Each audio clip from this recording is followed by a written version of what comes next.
Kanina nga, pag-uwi ko ng bahay, napansin ko tong maliit na coffee truck na to. Sakto, wala pang customer, kaya mabilis lang yung order niyan. At nagulat nga ako sa price nila. 1 liter, 79 pesos lang. Sobrang mura. Kaya ayun, napabili agad ako.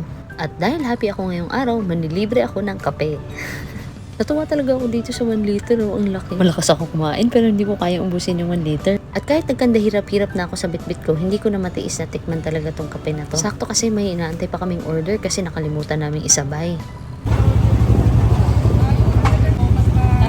Sa halagang 59 pesos, masarap siya. Hindi ko alam kung feeling ko lang ba to ha. Pero sa tuwing bumibili ako na kunyari ako lang yung customer, maya-maya biglang dadagsa na yung tao. Tapos ayun, sunod-sunod na yung mga bumili. Bakit bara akong batang nawawala dyan? Yung first time nakatikim ng ganito, asan nanay mo boy?